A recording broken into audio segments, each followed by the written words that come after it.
Esta puente a mi espalda fue publicado por primera vez en inglés en 1981, editado por Cherry Moraga y Gloria Saldúa.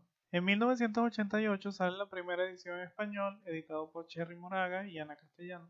El libro contiene una serie de ensayos, discursos y poemas escritos por mujeres de color, representantes de los cuatro grupos principales de gente de color en Estados Unidos, que serían negras, asiáticas, latinas e indígenas norteamericanas, representantes en suma de lo que se llamará el feminismo tercermundista. La puente en este sentido es una alegoría de lo que esas mujeres constituyen en tanto cuerpos donde coexisten las identidades de opresiones múltiples a las que hasta ahora ningún movimiento político, no obstante su origen geográfico, ha podido dirigirse simultáneamente. Son mujeres, gente de color, obreras y pobres.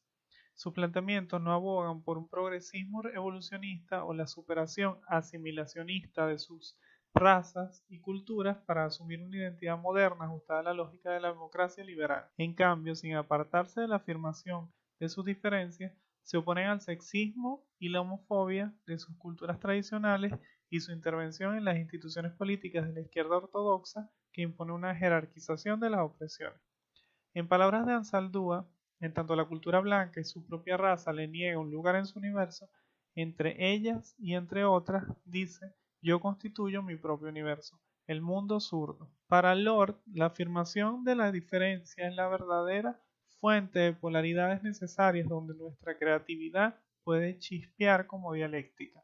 La diferencia es esa conexión en carne viva y poderosa de la que se fragua nuestro poder personal. En ese sentido, continúa diciendo, es sólo entonces que la necesidad de la interdependencia deja de ser amenazante.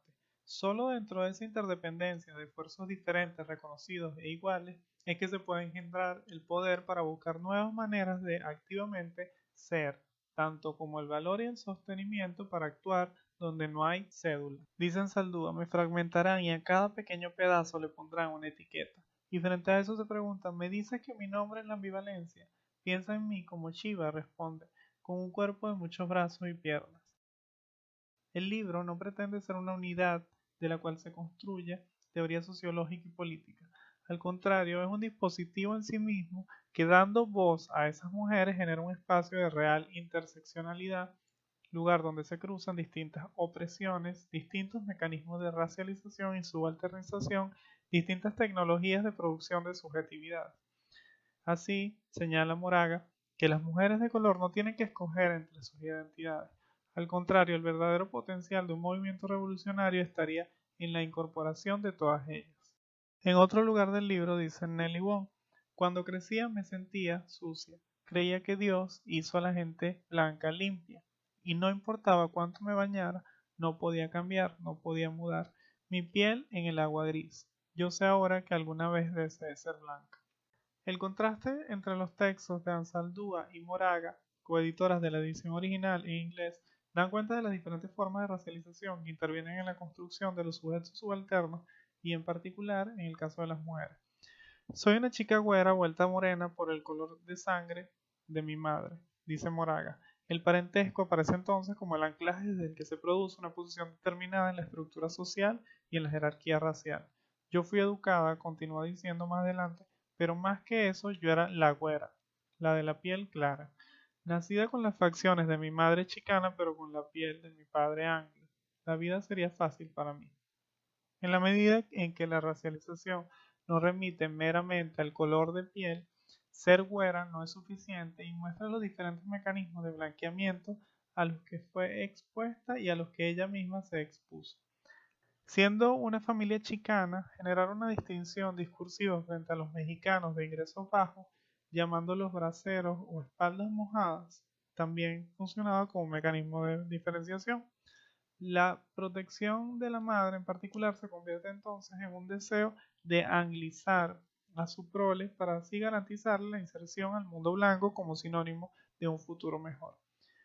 En los términos de Moraga, la alegría de verse como una chica blanca se vio finalmente truncada al reconocerse como lesbiana y darse cuenta de que podría ser golpeada en la calle, si no por negra, sí por lesbiana.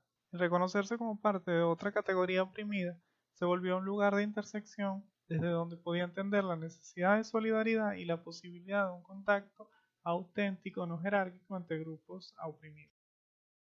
En cambio, en su texto La Prieta, Ansaldúa muestra que en su caso no era reconocida como blanca, y por tanto su supuesto color propiamente se convertía en la marca de su opresión.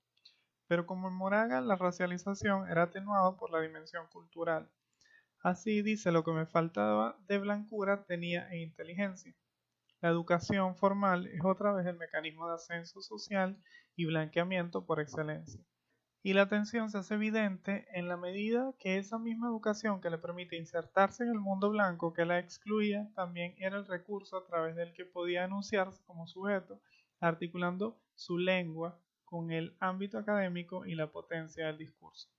Pero si, como dice el Lord, las herramientas del amo nunca desarmarán la casa del amo, los feminismos tercermundistas tendrían que forjar sus propios lenguajes y sus propias formas de intervenir en el mundo, como lo señala también Moraga y como ya lo habría dicho Wittig desde el contexto francés.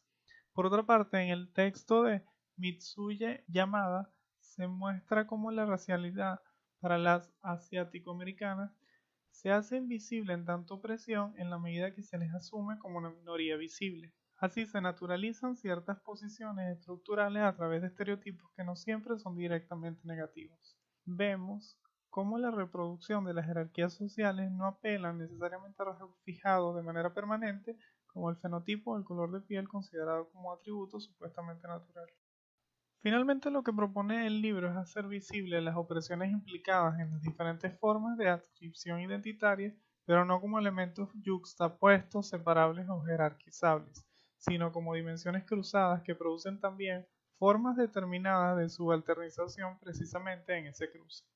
Para ello, la crítica que se puede leer a lo largo de todo el libro no es solo a la cultura dominante del patriarcado, sino también al feminismo blanco que había dejado de lado las diferencias entre las mujeres.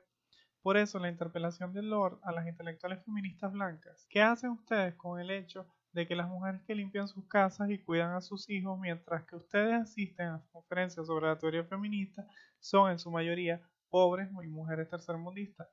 ¿Cuál es la teoría tras el feminismo racista? Asimismo, el texto de Joe Carrillo parte de la denuncia directa a la representación distanciada de las mujeres pobres y de color, en la medida que no implica una intervención sobre las estructuras que las vulnerabilizan, e incluso conlleva una exclusión de los espacios donde esas mujeres podrían convertirse en sujetos de enunciación y no solo de representación de sus propios discursos. Eso no quiere decir que aboguen por una fragmentación del feminismo. En cambio, llama al reconocimiento de las diferencias y a la abolición del sujeto mujer como una unidad monolítica y excluyente. Desde sus diferencias, como dice Moraga, el poder debe fincarse en la solidaridad. Entender, como señala Lord, que comunidad no debe de significar el despojo de nuestras diferencias ni el pretexto patético de que las diferencias no existen. Entonces no se puede pensar, como lo hacía el marxismo ortodoxo, que la revolución la puede hacer unos pocos o un grupo restringido. Sino dice, por último, Pat Parker, la revolución tiene que ser un proceso colectivo que además no es ni será rápido ni limpio.